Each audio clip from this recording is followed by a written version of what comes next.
খুলনাবাসী, আমি আগেই বলেছি এটা আমার বিভাগ। বাংলাদেশে 8টা বিভাগের চাইতে বিভাগের মানুষকে এমনিতে একটু মানুষ হিসাবে ভালোবাসি বেশি। এ বিভাগের নারী পুরুষ আমার কাছে সবচেয়ে বেশি আপন। বড় আশা নিয়ে, বড় ভরসা নিয়ে বলছি, আপনি দেখতে পাচ্ছি আপনি জাহান্নামী হয়ে যাচ্ছেন। সম্মানিত মা বোন যারা এসেছেন, আপনার স্বামী যদি মানব কল্যাণমূলক কোনো কাজে থাকে, যদি দিনের কাজ করে, দিন প্রচারে, দিন প্রসারে, দিন কায়েমে, যে কাজেই থাকবে, আপনি তাকে খাদিজার মতো সাহায্য করবেন। এক কথা বলেন না কেন? কিয়ামতের ময়দানে খাদিজাতুল কুবরাকে যেমন জান্নাতের দরজাগুলো ডাকতে থাকবে, আপনাকেও না নিয়ে যাবে না। তার জীবনী পড়লাম গভীর রজনীতে হযরতে খাদিজাতুল কুবরা রাদিয়াল্লাহু তাআলা আনহা দরজার সাথে হেলান দিয়ে ঘুমিয়ে আছেন।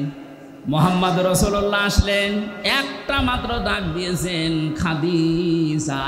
দরজা খুলে গেছে। ডাক দিয়ে বলে, স্ত্রী এত রাত হয়ে গেছে, ঘুমাওনি? হযরতে খাদিজা বলে, হে রাসূল, আপনি দিনের দাওয়াত নিয়ে বাইরে থাকেন, 24 ঘন্টা আমি আতঙ্কে থাকি, কাফেররা না জানি কি আপনার উপরে কি করে ফেলে। যতক্ষণ বাড়িতে না আসেন আমার ঘুম হয় না। এরপরও যদি আমার ঘুম লেগে যায়, চিন্তা করি আমি আরামের বিছানায় ঘুমাবো। আপনি দিন প্রসারে, দিন প্রসার করে এসে রাতের বেলা আমাকে ডাক দিতে দিতে হয়রান হয়ে যাবেন, আপনি কষ্ট পাবেন দাঁড়িয়ে থাকতে। এজন্য আমার কষ্ট হলেও আমি এই জ্বালানা দরজার সাথে লাগিয়ে নিজের পিঠকে হেলান দিয়ে ঘুমাই। নবীজি হযরতে খাদিজাকে বুকের ভেতরে জড়িয়ে নিলেন, কপালে গালে চুমা দিলেন, ডাক দিয়ে বললেন, খাদিজা, আগামী দিন থেকে এরকম আর করবা না। খাদিজাতুল কুবরা ওই দিন নবীজিকে বলেছিলেন, হে আমার স্বামী, আমি একটা বিষয়ের গ্যারান্টি চাই। কি বিষয়? কবরে আমাকে যখন রাখা হবে, আমি আপনার মুখ থেকে কবরের বর্ণনা শুনেছি। পৃথিবীর থেকে বিদায় নেওয়ার পর জান্নাতে যাবার আগ পর্যন্ত ভয়ঙ্কর একটা জায়গার নাম কবর। আপনি আমাকে আজকে একটু কথা দেন, কবরে দেওয়ার পরে যে ফেরেশতা আসবে তাদের যে প্রশ্নের উত্তর, এটা আমি খাদিজা আমি দিতে পারবো না, আমার নিজের প্রতি নিজের বিশ্বাস নেই, আপনি এই জবাবটা নিজে দিয়ে দেবেন। নবীজি বললেন, আদম থেকে শুরু করে পর্যন্ত কেউ কারো কবরে জবাব দিয়ে দেয়নি, এটা আমি পারবো না। আপনি একটু লক্ষ্য করেন, এখানে নবীজি বললেন কি, আদম থেকে শুরু করে পর্যন্ত কেউ কারো কবরের জবাব দিয়ে দেয়নি, এটা আমি পারবো না।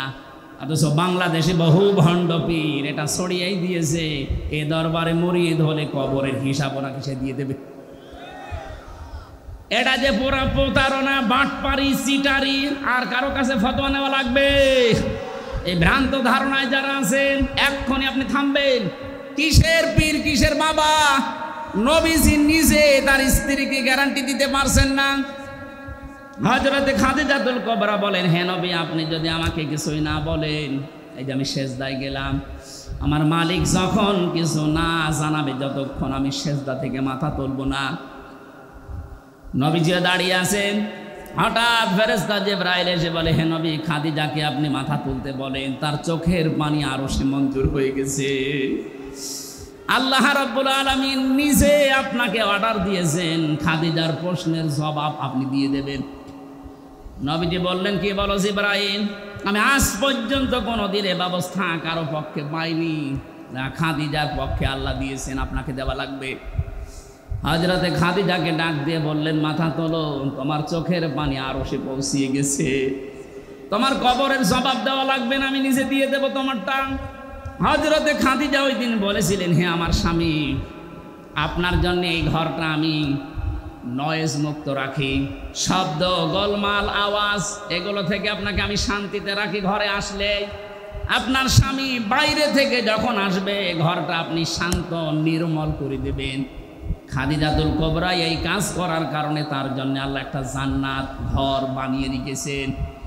আপনি যদি আপনার স্বামী যখন বাইরে থাকবে কর্মজীবনে, দিনের কাজে, মানবতার কাজে, ভেতরে আসার সঙ্গে সঙ্গে যেন একটা স্বচ্ছ, নির্মল, শান্ত একটা ঘর উপহার পায়, আপনাকেও খাদিজার মতো আল্লাহ একটা ঘর জান্নাতে বানিয়ে দেবেন।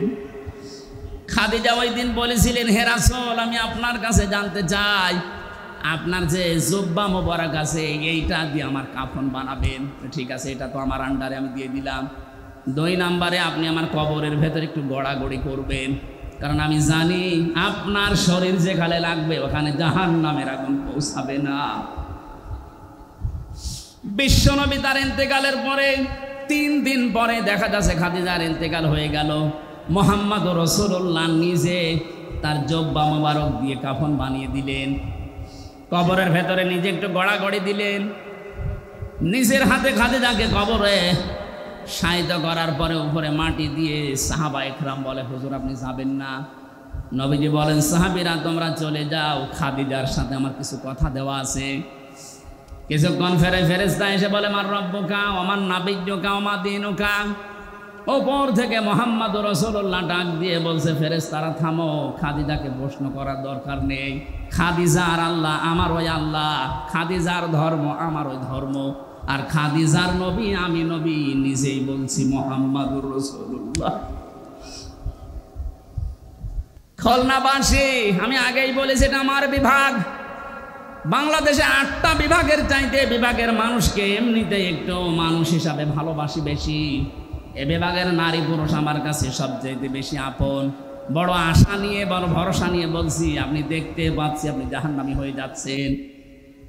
অতঈনু আলা দীনি যাওজাতিহা।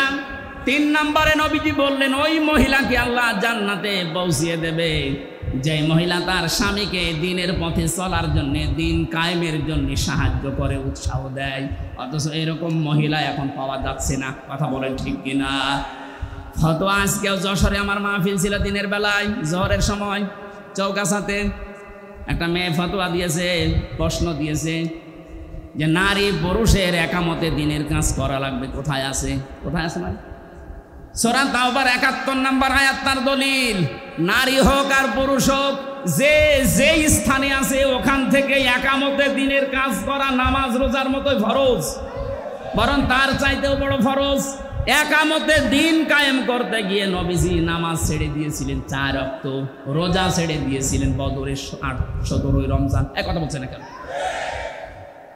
দিন কায়েমের জন্য নবীজি যদি নামাজ ছেড়ে দিতে পারেন, কাজা করতে পারেন, রোজা ছেড়ে দিতে পারেন, তাহলে নামাজ রোজার চাইতে এটা আপনার জীবনে আরো গুরুত্বপূর্ণ কাজ। এটা শুধু নারীর জন্য, পুরুষের জন্য না। ওয়াল মুমিনুনা ওয়াল মুমিনাতু বা'দুহুম আউলিয়াউ বা'দ। এখানে মুমিন নারী, মুমিন পুরুষ দুইজনের কথাই আছে। সুতরাং যারা নিজের স্বামীকে ইসলাম কায়েমের জন্য আপনি উদ্বুদ্ধ করবেন, সাহায্য করবেন, ছাড় দেবেন, তাকে সময় দিয়ে দেবেন, আল্লাহ আপনার জান্নাতের 8টা দরজা নিজে খুলে রাখবে। বলেন সুবহানাল্লাহ। 5 না 4 নম্বরে, স্বামী যতক্ষণ বাইরে থাকবে স্বামীর সম্পদ এবং স্বামীর সন্তান আপনি হেফাজত করে রাখবেন। আজ হাজারো মেয়ে লোক স্বামী বাড়ি থাকে না, সন্তানের হাতে মোবাইলটা দিয়ে উনি সারাদিন নিজে সিরিয়াল দেখতেছে। না, এরকম মহিলা আমরা চাই না। আমরা চাই খাদিজাতুল কুবরার মতো, যিনি ফাতেমা তৈরি করবে। কথা বলুন। যিনি উম্মে কুলসুম তৈরি করবে, যিনি রুকাইয়া তৈরি করবে, এরকম মা আমরা ঘরে ঘরে দেখতে চাই। কথা বলেন ঠিক কিনা? 5 নাম্বার, ওই মহিলার জন্য আল্লাহ জান্নাতের দরজা খোলা রাখবেন যেই মহিলা স্বামী যেটা পছন্দ করে ওটা যদি জায়েজ হয় সে নিজে ওইটা পছন্দ করবে। এটা আজ নেই। 100টার 98টা পরিবারে আমরা পাচ্ছি না। স্বামী যেটা পছন্দ করে জায়েজ, অথচ স্ত্রী ওইটা চায় না। আমি 27টা পেয়েছি, তার একটা বলছি। আমি সহ যত স্বামী এখানে বসে আছে প্রত্যেকটা স্বামী পছন্দ করে এবং চায় যে বিয়ের পরে যেন আমার মা বাবা আমার সাথে থাকে। কথা বলে না কেন?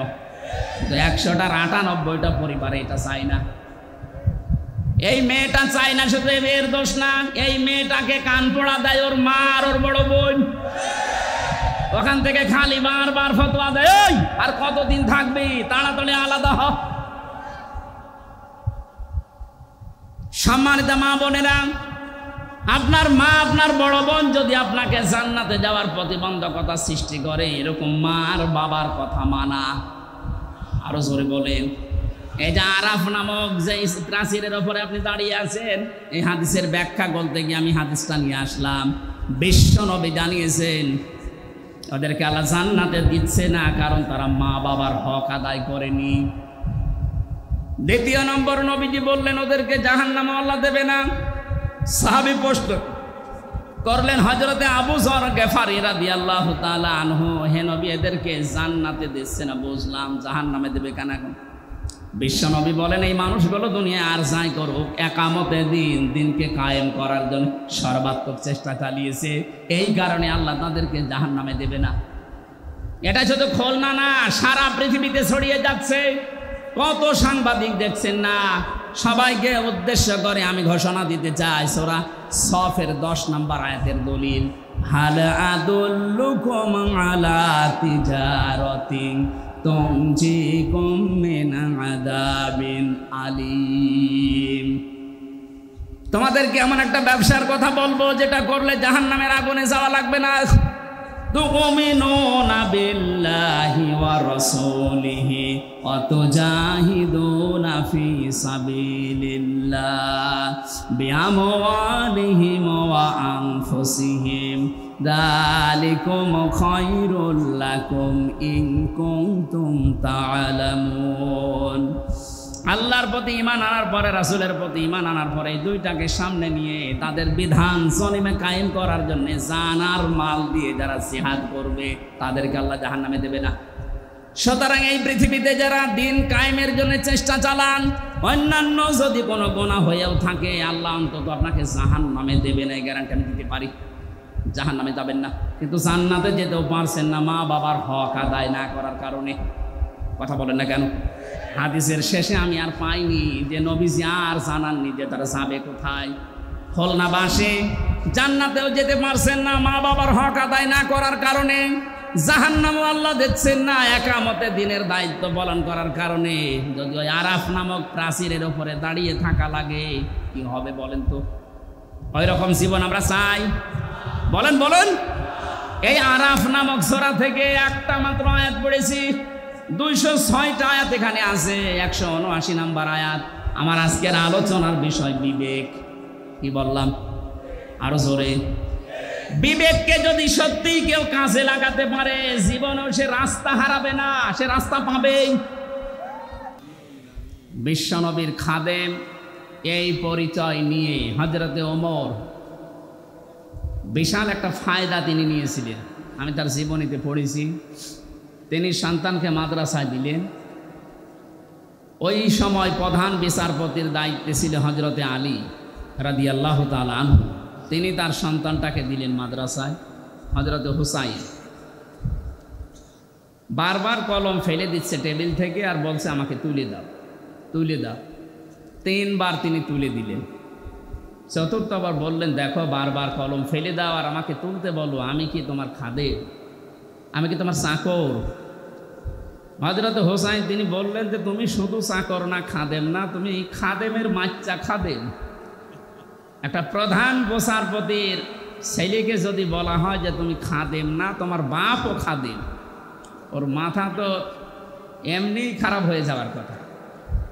তিনি ওই সময় দেশের প্রেসিডেন্টের ছেলে, বাড়িতে গিয়ে বলছে আব্বা আমি আর মাদ্রাসায় যাব না। কেন? আমার ক্লাসে হোসাইন আমাকে গালি দিয়েছে এবং তোমাকেও গালি দিয়েছে, বলেছে নাকি আমি খাদেমের বাচ্চা খাদেম, তুমি যদি বিচার না করো আমিও মাদ্রাসায় আর পড়ব। তিনি বললেন ঠিক আছে, বিচার এখন না, জমার দিন করব। হাজারো মানুষ আসবে জমার দিন মসজিদে নববীতে। তিনি খুতবা দেওয়া বন্ধ করে বললেন হোসাইন এখানে আসো? বলছে হ্যাঁ, এই সামনে আসো। তুমি ক্লাসে সবার সামনে আমার এই ছেলেকে আব্দুল্লাহকে খাদেমের বাচ্চা খাদেম বলে গালি দিয়েছো, অপমান করেছো? বলছে হ্যাঁ। কেন করলে? হযরত হোসাইন বললেন খলিফা বুকে হাত দিয়ে বলেন তো আপনি কি আমার নানার খাদেম ছিলেন না? হযরত ওমরের কথা বন্ধ হয়ে গেছে, চোখ দিয়ে দর দর করে পানি ঝরছে। ডাক দিয়ে বলেন নবীর সাহাবীরা বিচার হয়ে গেছে। ছোট মানুষ আব্দুল্লাহ তো বোঝে না, ডাক দিয়ে বলে বাবা বিচার তো তুমি শুরুই করলে না, হয়ে গেল কি করে? হযরত ওমর বলে সন্তান যে বিচার করেছি এটা দুনিয়া না, মরণের পরেও কাজে লাগবে। ও হুসাইন তুমি যে কথাটা বললে এটা কি লিখে দিতে পারবে? আমি একটু দলিল চাই। ছোট মানুষ তো আবেগেই বলছে নিয়ে আসেন, খাতা কলম নিয়ে আসেন। কাগজ নিয়ে এসেছে, খেজুর পাতা, উনি লিখে দিলেন ওমর আমার নানার খাদেম ছিল, আমি দেখেছি, ইতি হুসাইন ইবনে আলী, সই করে দিলাম যান। কাগজটা হাতে নিয়ে হযরত মাসুমা খেলেন, চোখে মুখে লাগিয়ে বললেন নবীর সাহাবীরা আমি যখন মারা যাব এই কাগজটা আমার কাফনের ভেতরে দিয়ে দিও। কিয়ামতে যদি আমার জীবনের কিছুই কবুল না হয়, আল্লাহ যখন আমাকে দাঁড় করাবে তার সামনে, জীবনে কিছুই যদি আল্লাহর ভালো না লাগে, তো কাগজটা তুলে আল্লাহকে দেখাবো, রব্বুল আলামিন দেখো তোমার নবীর নাতি লিখে দিয়েছে আমি নবীর খাদেম ছিলাম, এই ওসিলা হলেও তুমি আমাকে মাফ করে দাও। জান্নাতের গ্যারান্টি জীবিত অবস্থায় পেয়েছিলেন, তারপরও এই চিন্তা ছিল তার। নবীর এই ঘরের দায়িত্ব 65 বছর যারা পালন করছে, অনেকে কবরে আছে, ওরাও হযরতে ওমরের মতো একটা কিছু নিয়ে আল্লাহর সামনে দাঁড়াতে পারবে। এখন যিনি সভাপতির দায়িত্বে আছেন, আল্লাহ যেন হযরতে ওমরের মতো তাকে এই ব্যবস্থা কিয়ামতে করে দেন। বলেন বলেন। এতক্ষণ যারা আলোচনা রাখলেন, আপনাদের এই জেলার সন্তান মাওলানা আবুল বাশার জিহাদি দামাত বারকাতুহুমুল আলিয়া, আমার সফর সঙ্গে হয়ে সারা দেশে আমার সাথে থাকে বিভিন্ন মাহফিলে, মাওলানা হোসাইন আহমেদ মাহফুজ চুয়াডাঙ্গা, মাওলানা রবিউল ইসলাম আপনাদের খুলনার সন্তান এখানে আছে, অনেক আলেম বসে আছে স্টেজে, আমি অনেকের নামও জানি না। আলেমদের হায়াতে তাজ্জেবা সিহাতে কল্লিয়া কামনা করছি। ওয়ারাফানা লাকা যিকরাক, বলেন আমিন।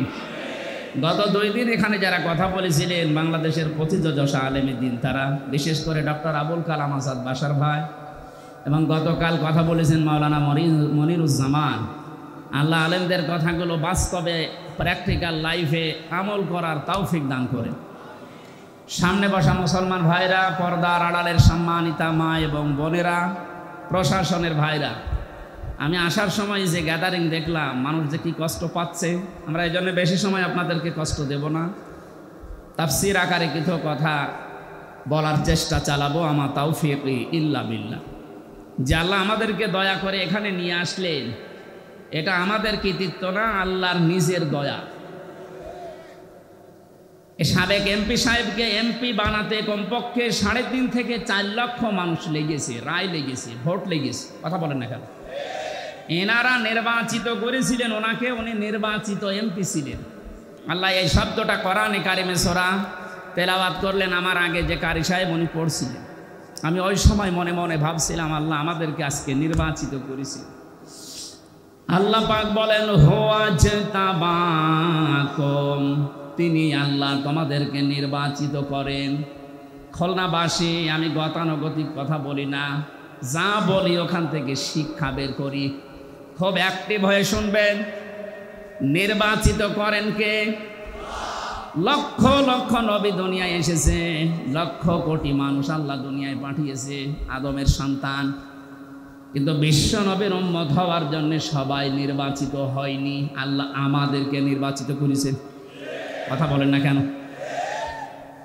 অন্তত এই শিরোমণি এবং এই ডমরিয়া ফুলতলা মিলে 3.5 থেকে 4 লাখ মানুষ বাস করে, ভোটার শুধু, বাকি আরও 4 লাখ যদি ধরেন তাও 8-9 লাখ হবে।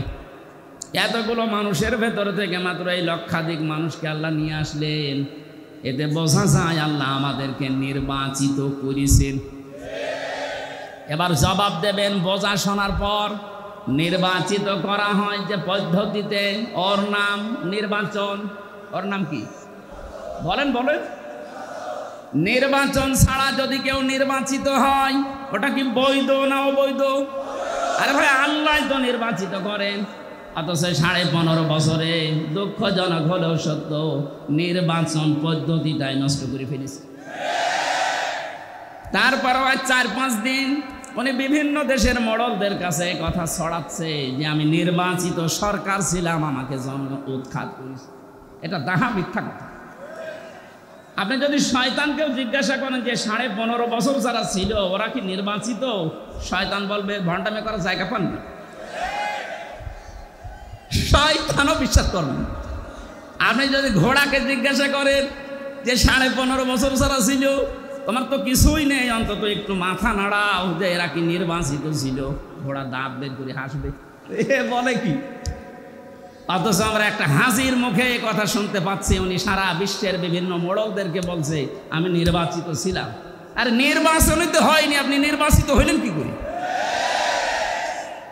নির্বাচনের আগে যেখানে 154 জন হয়ে যায় এবং দিনের ভোট যেখানে রাতে হয়ে যায়, এটাকে আমি বানিয়ে বললাম? আমার সাথে এক ওসি ছিল, আমি নাম নিলাম, নুসরাত হত্যা মামলার এক ওসি ছিল। উনি আমার একদিন বলছে হুজুর তাওবা করেন কিভাবে বলেন তো? আমি বললাম যে তাওবার এই যে এই নিয়ম আছে কোরআনে হাদিস।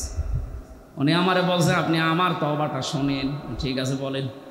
যে এই যে নির্বাচন গেল, আমি আমার দল বল যা আছে তাদেরকে নিয়ে রাত 12টার পরে আল্লাহর নামে ভোট কাটা আরম্ভ করলাম।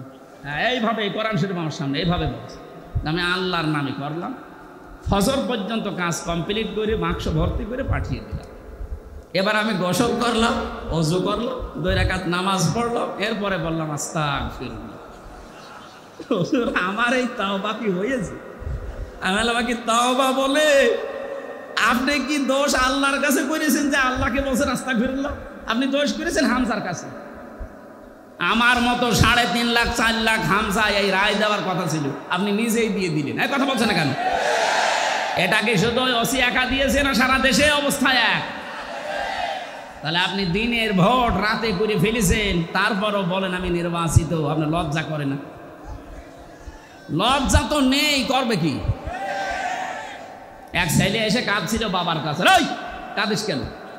কথা বলছে, কাঁদিস কি বলবি তো, মন খারাপ করে বল কাঁদিস কি, সমস্যা কি? যে রেজাল্ট দিয়েছে। রেজাল্ট দিয়েছে তো বললেই তো হয়, তুই ফেল না পাস? যে আব্বা ফেল করলে তো কথা ছিল, ছিলাম 5-এ, নামিয়ে দিয়েছে 3। এখন আমারও 5-এ উঠতে আর 2 বছর লাগবে। আপনি যা করিয়ে গেলেন, আমি বাকিটা না নাই বললাম, কি বলবো আর? আপনি 5-এ ছিলেন, 3 নেমে গেছে। আজকে বাংলাদেশের অবস্থা এই, আপনার আর 5-এ নেই। এখন 5-এ উঠতে আপনাকে এখনো 2 বছর পড়াশোনা করা লাগবে। সুতরাং নির্বাচনের এই ব্যবস্থা যারা ধ্বংস করে দিয়েছেন, নষ্ট করে ফেলেছেন, আমরা অন্তর্বর্তীকালীন সরকার যারা আছে আহ্বান জানাই দেশের জনগণ, বেশি সময় না নিয়ে খুব তাড়াতাড়ি অল্প সময়ের ভেতরে একটা সম্মানজনক সময় নিয়ে একটা নির্বাচনের মাধ্যমে নির্বাচিত সরকারের হাতে দেশটা তুলে দিন। তাহলে যে ষড়যন্ত্রগুলো চলছে এগুলো অটোমেটিক বন্ধ হয়ে যাবে।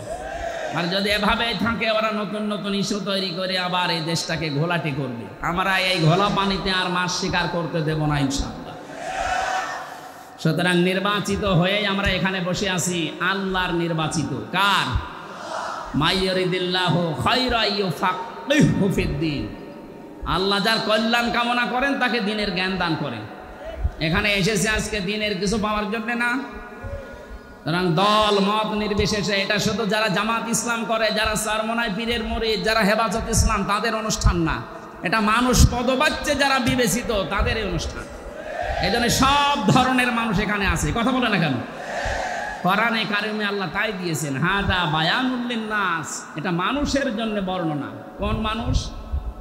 এই যে লিন্নাস, এখানে আলেম আছে যারা, তাদেরকে বলছি লাম শব্দটা আরবি গ্রামার অনুযায়ী 19টা অর্থে ব্যবহার হয়, আর বালাগাত মান থেকে ব্যবহার হয় 13টা অর্থে। এখানে 9 নম্বর অর্থ আছে বালাগাত মান থেকে। আমি পড়েছিলাম আলেমে থাকতে, আমি দেখেছি লাম ব্যবহার করা হয় জীবিত মানুষদের জন্য। কাদের জন্য? এ কোরআন শরীফ আল্লাহ বর্ণনা করার জন্যে, বক্তব্য দেওয়ার জন্য দিয়েছেন জীবিত মানুষদের সামনে। কাদের সামনে? দুঃখজনক হলো সত্য, 15.5 বছরে আমরা জীবিত মানুষদেরকে কোরআন শোনাতে এই খুলনায় পারিনি। বলেন যে কেন এইগুলো অনুষ্ঠান হতো না? আমাদের কানে কানে এমন কথা বলা হতো যে মানুষ মরে গেছে, এরকম কথা বলে। এই খুলনায় বহুবার আমি কুষ্টিয়া থেকে আসার চেষ্টা চালিয়েছি, আপনারা আসতে দেননি।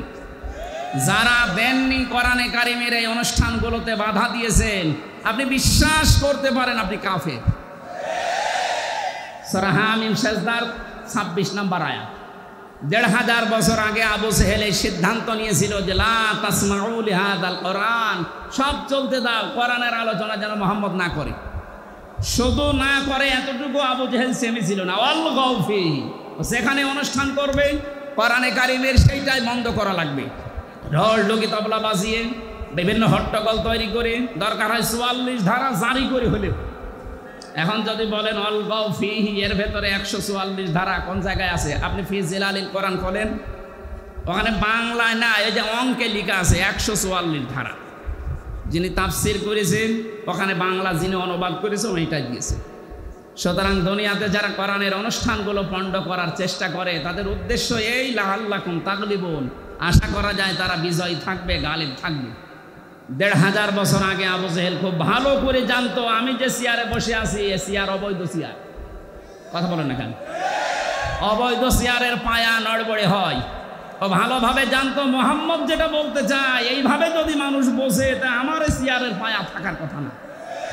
আমার মনে হয় এই 15.5 বছরে যারা দায়িত্বে ছিল এরাও বুঝেছিল হামজা যেটা বলতে চায় এটা মানুষ বুঝলে আমার চেয়ার থাকবে না। এই জন্য কত বড় বড় বুজুর্গ নিয়ে আসতো, জাতীয় মসজিদের ইমাম আসতো, বাধা নেই। তাহেরি ভাই আসে, বাধা নেই। একজন মারা গেছে তোফাজ্জল হোসেন ভৈরবী ভাই, উনি আসতো, বাধা নেই। আমির হামজা যেন না আসে। কেন? ওরা এসে আপনার বাবার কথা বলবে। বলেন, এই যে বাংলাদেশের নাম করা একটা শিল্পপতি যারা আকিস গ্রুপ, নাম শোনেননি? আমি ওনাদের খতিব ঢাকাতে, ওনারা বাবার নামে একটা অনুষ্ঠান করতে বেজের ডাঙ্গায় 3 বার মাহফিল দিয়েছিল, 1 বার শুধু উঠতে দিয়েছে, 2 বার আমারে ফেরত দিয়েছে। সম্মানিত ভাইরা, যারা এই বোঝার চিন্তায় আছেন তাহলে আপনি কেন নিজেকে কাফের পরিচয় দিতে লজ্জাবোধ করেন? কোন কারণে? আপনি তো কাফেরই। আল্লাহ বলছেন কোরআন যারা বাধা দেয় এরা কাফের। এরা কি? 2 নম্বরে কোরআন শুনতে আসে, বিশ্বাসও করে, কিন্তু যখন দেখে না এই কাজ কারবার তো আমার সাথে মেলে না, তখন আস্তে করে পেছন দিক থেকে কেটে পড়ে। আল্লাহ বলেন এগুলো মুনাফিক। সূরা নিসা 5 নম্বর পারা 7 নম্বর পৃষ্ঠার 1ম নম্বর লাইনের 61 নম্বর আয়াতে আছে এই তথ্যগুলো। যারা কোরআন শুনতে আসে, বিশ্বাসও করে, কিন্তু কিছুক্ষণ পরে যখন তার প্র্যাকটিক্যাল লাইফে মেলে না তখন চলে যায়, এগুলো মুনাফিক। দেখেন কোনটা ওঠে না। প্রসাব পায়খানা আর বিড়ি খাওয়ার জন্য গেলে যাবে, কারণ এই জেলাতে বিড়ি তৈরি হয়। এটা বাদ দিয়ে ভালো লাগছে না এই বলে যদি কেউ চলে যায়, ও কি বলেন? বলেন, আমার মনে হয় অন্তত এই 3টা কারণ ছাড়া আর কেউ যাবে না। 3 নম্বরে কোরআন শুনতে আসে যারা, তারা মুমিন। তারা কি? সূরা আনফালের 2 নম্বর আয়াতে আল্লাহ তাদের পক্ষে এমন একটা সুন্দর কথা জানিয়েছেন, আপনি একটু মিলাবেন। আজকে জন্মের পর থেকে আপনি শুনেছেন না, ওভাবে আধুনিকভাবে শোনেন। ইন্নামাল মুমিনুনা আল্লাযীনা ইযা যুকিরাল্লাহু ওয়াজিলাত কুলুবুহুম ওয়া ইযা তুলিয়াত আলাইহিম আয়াতুহু যাদাতুহুম ঈমানা ওয়া আলা রাব্বিহিম ইয়াতাওয়াক্কালুন। বলেন আল্লাহু আকবার। আল্লাহ পাক বলেন আমার দৃষ্টিতে। কার দৃষ্টি? আরো জোরে বলেন। আপনি নিজের সাথে এবার মিলাবেন। খুলনা বিভাগের মানুষেরা আমরা নিজেদেরকে সবচাইতে বেশি ভালোবাসি অন্য বিভাগের চাইতে, কারণ এই বিভাগে আমার জন্ম। আমি খুলনার, নিজেদেরকে বাইরের যখন জেলাতে যাই, বাইরের দেশগুলোতে, বাড়ি কোথায় হয়তো কুষ্টিয়া, চুয়াডাঙ্গা, মেহেরপুর বলে চিনি না, এই জন্য খুলনা বলা লাগে। আমি আপনাদের সন্তান হিসাবে ভালোবাসা আপনাদের উপরে বেশি আছে, এই দাবি নিয়ে বলছি। আমি চাই না আপনি জাহান্নামী হয়ে যান। আপনি মিলান তো। আল্লাহর দৃষ্টিতে মুমিন তারা যাদের সামনে আল্লাহর নামগুলো উচ্চারণ হলে তাদের কলিজা কেঁপে ওঠে। ভয়ঙ্কর কাজ করেছে আপনার এই জেলার, এখানে বাড়ি। আমি নাম শুনেছিলাম রিমান্ডে থাকাকালীন, ইমরান হোসেন ইমন নাকি যেন নাম, শেখ ইমরান হোসেন ইমন। এই মানুষটা যাদেরকে নিয়ে আসতো অফিসার হিসাবে, তারা আল্লাহর পর্যন্ত ভুল ধরত। এই যে আকিস সাহেবের বড় ছেলে যেটা ডাক্তার শেখ মহিউদ্দিন সাহেব, উনি 4 বিয়ে করেছেন, হারাম কাজ করেছেন। বলেন, কোরআনে কারিমে তো আল্লাহ 2 2 3 3 4 4 নাম দিয়েছেন যে 4টা পর্যন্ত বিবাহ করতে পারো। তো ওনার সামর্থ্য আছে শারীরিক এবং অর্থনৈতিক। উনি যদি ইনসাফ কায়েম করতে পারে তো ভালো কাজ করিস। কথা বলেন না কেন? আরো উদ্বুদ্ধ করবে কিনা, আরো ধন্যবাদ জানাবে। ওনার উদাহরণ টেনে বলতো, আপনি যেখানে চাকরি করেন ওই মালিক 4 বিয়ে করেছে, উনি হারাম কাজ করেছে। আল্লাহ কিভাবে একটা পুরুষকে 4টা বিয়ের অনুমতি দেয়, একজন মহিলাকে কেন দেয় না? আল্লাহর ভুল ধরে। এ লোকটা যদি চেষ্টা করতো, যেহেতু উনি এডিসি ছিল, চেষ্টা করলে আমাকে অনেক কিছু থেকে সেভ করতে পারতো। তো বিপদে পড়ার জন্য যা লাগে উনি আরো তাই করেছিল। আল্লাহর নাম শুনলে উনি জানতো যে আমি কোরআনের হাফেজ। আমি সব সময় ওই মাটির নিচে যে ঘরে আমাকে রেখে দিয়েছিল, সব সময় আমি ওই রিমান্ডে থাকাকালীন শুধু কোরআনই নিয়ে পড়তাম, কারণ অন্য কিছু তো নেই। উনি দেখতো যে লোকটা সারা দিন সারা রাত বসে বসে আল্লাহর কোরআন পড়ছে। আল্লাহর কথাগুলো শুনলে ওর ভেতরে ঈমান থাকলে ভেতরে কাঁপ ধরবে। অজিলাত কুলুবুহুম, কাঁপ ধরা দূরের কথা, এ মানুষগুলোর বিদ্যা আরো বেড়ে যেত। মনে হচ্ছে কিয়ামত পর্যন্ত ক্ষমতায় থাকবে।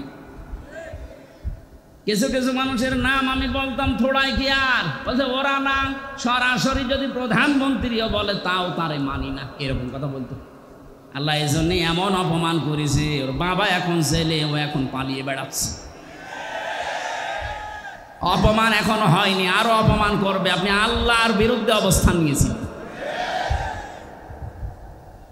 আল্লাহর কথা বললে যাদের অন্তরে কাঁপ ধরে না, আল্লাহর কোরআন শুনলে যাদের ঈমান বৃদ্ধি হয় না, বুঝতে হবে তাদের আল্লাহর দৃষ্টিতে মুমিন হওয়া এখনো সম্ভব হয়নি। আপনি আল্লাহর দৃষ্টিতে মুমিন হবেন ওই সময় যখন দেখবেন আল্লাহর কোরআন পড়লে আপনার ঈমান আরো বেড়ে যাচ্ছে। প্রশ্ন আসতে পারে, আমার ঈমান যে বেড়ে যাচ্ছে আমি বুঝবো কি করে? হ্যাঁ, কায়দা আছে।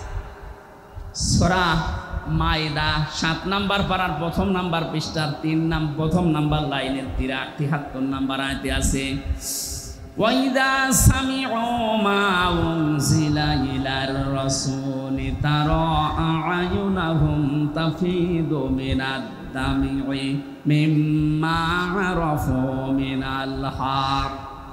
হে নবী, আপনি যখন কোরআন তাদেরকে শোনাবেন, ওরা যখন কোরআনের এই মর্মমান এগুলো উপলব্ধি করতে পারে, বুঝতে পারবে, আপনি দেখবেন মনের অজান্তেই তাদের চোখ দিয়ে পানি পড়ছে। এখানে যারা বসে আছে লক্ষাধিক মানুষ, আমরা সবার চোখে পানি আসবে না। আজকের আলোচনা শোনার পরে দেখবেন কিছু মানুষের চোখ দিয়ে মনের অজান্তে পানি পড়ছে। ওয়ালা রাব্বিহিম ইয়াতাওয়াক্কালুন, বাড়ি যাওয়ার আগে তারা সিদ্ধান্ত নিয়ে যাবে, আজকে থেকে আল্লাহ ছাড়া কারো উপরে ভরসা করব না।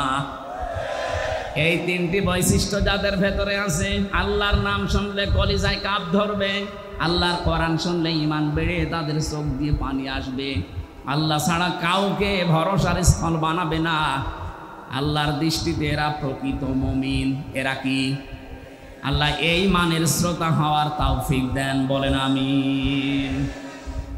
সুতরাং আমরা নির্বাচিত হয়ে যারা এখানে বসে আছি, আমরা খুশি না বেজার? বলেন বলেন, জবান খুলে বলেন আলহামদুলিল্লাহ। দরুদ আর সালাম পড়ছি আমাদের নবী মুহাম্মদ রাসূলুল্লাহ সাল্লাল্লাহু আলাইহি ওয়াসাল্লামের প্রতি। আমার আজকের তেলাওয়াতকৃত আয়াত আপনারা দেখেছেন, একটা পরিচিত আয়াত পড়েছি, অনেকের কাছে এটা মুখস্থ আছে। সূরা আরাফ আয়াত নাম্বার 179, একটা মাত্র আয়াত পড়েছি। বিশ্বনবীর লক্ষ কোটি হাদিস থেকে মাত্র একটা হাদিসের অর্ধেক পড়েছি। আমরা এই 2টার সামনে নিয়ে কিছু কথা আপনাদের সামনে বলবো। আল্লাহ যেন আমাকে তৌফিক দেন, আপনাদের ধৈর্য দেন, বলেন আমিন। এটা কি বিড়ি খেতে যাচ্ছে নাকি ওই 2 নাম্বারে? না ভাই, ওঠা যাবে না। যুবক মানুষ যদি উঠে চলে যায়, 1-1.5 ঘন্টা বসে থাকতে পারে না। ও বিয়ে দিলে বউ টেকবে। আমি আর নিচে নামলাম না। এরপরেও যদি কেউ চলে যান, এখানে কিন্তু বহু মেয়ের বাবা বসে আছে। এক কথা বলছে না কেন? আমি নিজেই 3 মেয়ের বাবা। এই যে হোসাইন 2 মেয়ের বাবা, রবিউল 1 মেয়ে। কত মাওলানা বসে আছে দেখেন না, মেয়ে বিয়ে দেবে বলে যাবেন মানে। হাজার হাজার মানুষ বসে আছে, মেয়ের বাবারা যে আজকে জামাই সিলেক্ট করবে। এখানে যে 1.5 ঘন্টায় আপনি উঠে চলে যান, বলবেন না এর কাছে দিলে আমার মেয়ের জীবন দুনিয়া শেষ। শেষে দেখবেন আপনার আর জীবনে বিয়েই হবে না, কারণ এটা রেকর্ড হচ্ছে। সারা দুনিয়া ছড়িয়ে যাবে যে ওই যে উঠে চলে যাচ্ছে, ওটা আর মনে হয় সমস্যা আছে। আশা করছি আপনি 1 ঘন্টা মতো থাকবেন, না চলে যাবেন? থাকবেন তো? সূরা আরাফে 206টা আয়াত আছে, 14টা রুকু আছে, মাত্র 1টা আয়াত পড়েছি। আমরা তাফসীর আকারে কথা বলতে চাই নাকি মাছের কাহিনী শুরু করব? তাফসীর শুনতে রাজি আছেন না? আরফ এ শব্দের শাব্দিক অর্থ পরিচিত হওয়া। আরফ মানে কি? এই সূরায় 206টা আয়াত আছে বললাম, এর 46 নম্বর আয়াতের মাঝের অংশে আপনি দেখবেন এই নামটা আছে, আল্লাহ নিজে ব্যবহার করেছে। ওয়া বাইনাহুমা হিজাব ওয়া আলাল আরাফ। এই যে আরফ শব্দটা, এখান থেকে এর নামকরণ। এটা তাফসীরে ইবনে কাসির থেকে বলছে, মুফাসসির লিখেছেন ওয়া বাইনাহুমা হিজাব। এই আয়াতটা আল্লাহ কেন নাজিল করলেন জানেন? নবীজি ব্যাখ্যায় বলছিলেন কিয়ামতের দিন আল্লাহ বিশাল একটা প্রাচীর বানাবেন জান্নাত জাহান্নামের মাঝে। কিছু মানুষকে ওখানে দাঁড় করিয়ে দেবেন, এদেরকে আল্লাহ জাহান্নামেও দেবে না, জান্নাতেও দেবে না। সাহাবী প্রশ্ন করলেন হযরতে আবু যর রাদিয়াল্লাহু তাআলা আনহু, হে নবী, এরা জান্নাতে যাবে না, তার কারণ কি? বিশ্বনবী জানিয়েছেন এরা জান্নাতে যাবে না এই কারণে মানুষগুলোর সব কাজ দুনিয়ায় ভালো ছিল, শুধু মা বাবার সাথে খারাপ আচরণ করত। এরকম আল্লাহর ওলি এখানে বসে নেই। এই কথা বলুন, আপনার পায়ে ধরে বলছি, আপনি এখনই শুধরান, এখনই থামেন। তামাম দুনিয়া ভর্তি নেকি নিয়ে আপনি হাজির হবেন কিয়ামতে, কিন্তু মা বাবার মনে যদি বৈধ কোনো কারণে কষ্ট দিয়ে থাকেন, আপনি লিখে নিতে পারেন, জান্নাত পাবেন না। নবীজি জানিয়েছেন হোমা জান্নাতুকা হোমা নারুকা, মা বাপ তোর জান্নাত, মা বাপ তোর জাহান্নাম। সুতরাং আমাদের আমল যদি, কাজ যদি এরকম কারো থেকে থাকে, সে যেন এক্ষুনি পাল্টিয়ে যায়। কথা বলে না কেন? আর আমি যতদূর লেখাপড়া করেছি, আমি বাস্তবতা যতটুকু দেখছি, আমার বয়স অল্প আপনাদের চাইতে, আমার এখন 33 বছর, কিন্তু বাস্তব অভিজ্ঞতা আপনাদের অনেকের চাইতে আমার বেশি আছে। আমার মতো ঘোরাঘুরি আমার মুরব্বী জীবনে করেনি। আমি যত জায়গায় গেছি বাংলাদেশ সহ বিশ্বের, এ মুরব্বী এত বছর বয়সও মনে হয় অত জায়গার নামও শোনেনি। আমরা রাতের বেলা চলাফেরা করা মানুষ, রাতের বেলা আমরা দেখি 3টা জিনিস বেশি দেখা যায় রাস্তায়, একটা বক্তা, একটা কুত্তা আর একটা পুলিশ। এখন পুলিশ একটু কম পাওয়া যাচ্ছে, কিন্তু বক্তা আর কুত্তা পাওয়া যাচ্ছে রাস্তায়। রাত যত বেশি হয় রাস্তায় পাওয়া যায় হয় কুকুর নাই বক্তা। কথা বলছেন এখন? পুলিশের নাম বললে ওরা আবার রাগ করে, হুজুর আপনি কুকুরের সাথে তুলনা দিলেন। আরে ভাই, সে নামে তো আমিও আছি, আমি বক্তার নাম বলিনি। রাতের বেলা তো দেখা এদের সাথেই হয়, তাছাড়া অন্য কেউ তো আর রাত জেগে থাকে না, তারা তো ঘুমিয়ে থাকে। এই জন্য বাস্তব অভিজ্ঞতায় আমি বলছি, এই দেশের বহু সংসারে আজ সন্তান জাহান্নামী হয়ে ওই আরাফ নামক প্রাচীরে দাঁড় করা অবস্থায় থাকবে এই দেশে, তার বউর কারণে। অধিকাংশ বউগুলো তার আচরণের কারণে সন্তান বাধ্য হয় মা বাবার সাথে খারাপ ব্যবহার করতে। বলেন, তিরমিজি শরীফের হাদিস বলছি, হাজারো মেয়ে লোক বসে আছে, মহিলা প্যান্ডেলের এরকম 4টা বানিয়েছে এরা, আপনাদের চাইতে 4 ডবল মহিলা বসে আছে। সম্মানিত মা বোনেরা, আপনি যদি মনে করেন যে আমি জান্নাতের গ্যারান্টি দুনিয়া থেকে নিয়ে যেতে চাই, আমি জান্নাতি হতে চাই, জান্নাতের 8টা দরজায় যেন আমার জন্য খোলা থাকে, তাহলে দুনিয়ায় 5টা কাজ মাস্ট বি আপনাকে করাই লাগবে। 1 নম্বরে নবীজি বলেন, ইদা নাজারা ইলাইহা সাররাতুহু, যখন কোন স্বামী তার স্ত্রীর দিকে তাকাবে, সে যেন স্বামীকে খুশি করে। নবীজির এই হাদিস আজ বাংলাদেশের 100টার প্রায় 98টা মহিলা মানে না। এক কথা বলেন না কেন? সারাদিনের পরিশ্রান্ত শরীর নিয়ে বাড়িতে আসবে, আল্লাহর কোরআনের ঘোষণা ছিল, আমিন আয়াতিহি আন খালাকালাকুম মিন আজওয়াজিকুম লিতাসকুনু ইলাইহা ওয়া জাআলা বাইনাকুম মাওয়াদ্দাতাও ওয়া রাহমা ইন্না ফি যালিকা লাআয়াতিন লিকাউমিন ইয়াতাফাক্কারুন। সূরা রোমের 21 নম্বর আয়াতে আছে, এটা 21 নম্বর পারার 5 নম্বর পৃষ্ঠা 7 নম্বর লাইনে পাবেন। তাফসিরে ফি জিলালিল কোরআনে আছে।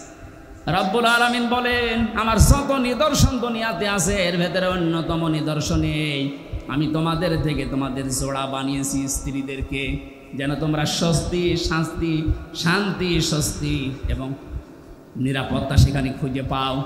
তো বাস্তবে আমরা হাজারো স্বামী আজ স্ত্রীর কাছে এই রেসপন্স, এই সম্মান এগুলো না পাওয়ার কারণে বাধ্য হয়ে অন্য জায়গায় লাইন করি। ও বলছে ঠিক, করোনার মানুষ তো বদনাম করে ফেলবে দেখছি। সম্মানিত মা বোনেরা, আপনার স্বামী এখানে বসে আছে, এই ক্যামেরা ওইদিকে মারো তো, যেটা ঠিক বললো, দেখেন ওর স্ত্রী কি বলে। আজকে আপনার ভাত বন্ধ হয়ে যাবে। আমার দিকে ঘোরানো আছে, আমরা কয়েকজন ঝামেলায় আছি, আপনাদের অসুবিধা নেই না। যখন বলেই ফেলেছেন মুখ ফুটে, আমার মনে হয় এরকম কিছু হচ্ছে। স্ত্রীর পক্ষ থেকে এই রেসপন্স, এই আগ্রহ, এই ভালোবাসা, মায়া মহাব্বত না পাওয়ার কারণে আজ পরকীয়া প্রেম দিন দিন বেড়ে যাচ্ছে। এজন্য স্বামী যখন বাইরে থেকে আসবে, আপনি যদি জান্নাতি মহিলা হতে চান, প্রথম নম্বরে আপনার কাজ হবে তাকে আনন্দ দেওয়া। সাররাতুহু ইদা নাজারা ইলাইহা সাররাতুহু, তাকে আনন্দ দেওয়া, সে যেভাবেই হোক, সাজগোজ করে হোক, কথাবার্তা দিয়ে হোক, আবেগ অনুভূতি দিয়ে হোক, দরকার হয় কাঁতুকুতু দেবেন। কি অসুবিধা? কোনো অসুবিধা নেই। স্বামীকে যদি কাঁতুকুতু দেওয়া লাগে তাও দেবেন, ও যেন অন্তত হাসে। 2 নম্বরে ইদা গাবা আনহা হাফিজাতুহু, যখন আপনার স্বামী বাইরে থাকবে ওই সময়টা নিজের শরীর, নিজের সম্ভ্রম, ইজ্জত আপনি হেফাজত করে রাখবেন। দুঃখজনক হলেও সত্য যে এখন বিভিন্ন নেতারা ধরা পড়ছে, এদের নাকি রাতের বেলা ঘুম পাড়ানোর জন্য আলাদা মানুষ লাগতো। বলেন নাউজুবিল্লাহ। যারা এসে এদেরকে ঘুম পাড়াতো এরা কারো না কারো বউ। এই কথা বলেন না কেন? আমি নাম ধরি না সহজে, যা দেখতে পাচ্ছি বাধ্য হওয়া লাগছে এদের চরিত্রের বর্ণনা দিতে। এটা মানুষের চরিত্র বলে। নবীজি 3 প্রকার মানুষকে সবচাইতে বেশি লানত দিয়েছেন। তার 1 নম্বরে যারা বুড়ো জেনাখোর। আরে 15.5 বছরে আমার মনে হয় বুড়ো জেনাখোর বেড়ে গিয়েছিল। 75, 80, 85 বছর বয়স, শরীর চলে না, বাকিটা বললাম না। কথা বলেন না কেন? এখন বের হচ্ছে না। তারা সম্মানিত মানুষের জন্য তাদের নাম নিলাম না। কি চরিত্র আপনার! চেহারা দেখলে কাকের মতো মনে হয়, অথচ মুখের জেনা, হাতের জেনা, কলবের জেনার বাকি জেনা আমি নাই বললাম। এগুলো সব এখন বের হচ্ছে। কথা বলেন না কেন? যারা আপনাকে ঘুম পাড়িয়ে রাত 12টা, রাত 2টায় বাড়ি যেত, এরা কারো না কারো বউ। বলেন না কেন? এরা কোনোদিন জান্নাত পাবে? ইদা গাবা আনহা হাফিজাতুহু, স্বামী যখন থাকবে না নিজেকে আপনি পরিশুদ্ধ করে রাখবেন। এটা জান্নাতি মহিলাদের নিদর্শন। এটা হাজারো মেয়ে লোকের ভেতরে পাওয়া যায় না। স্বামী বাইরে গেলে উল্টা পাল্টা মোবাইল নাম্বারে কল দিয়ে এমন এমন কথা বলে, সংসার ভেঙে যেতে শেষে বাধ্য হয়। কথা বলে না কেন ভাই? 3 নম্বরে বিশ্ব নবী জানিয়েছেন, ওয়া তুইনু আলা দীনি যাওজাতিহা, তোমার স্বামী যখন বাইরে দিনের কাজ করবে, এই মহিলা নেককার হলে তাকে সাহায্য করবে। আমার মনে হয় যতটুকু আমি দেখেছি, একামতে দিন যারা এদেশে কায়েম করতে চায় তাদের স্ত্রীগুলো অন্তত এটা একটু মেনে চলছে।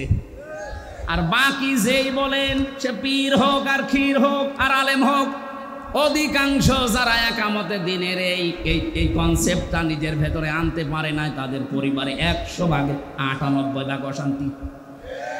আপনি খোঁজ খবর নিয়ে দেখবেন। আমি যতটুকু পেয়েছি এটা বললাম।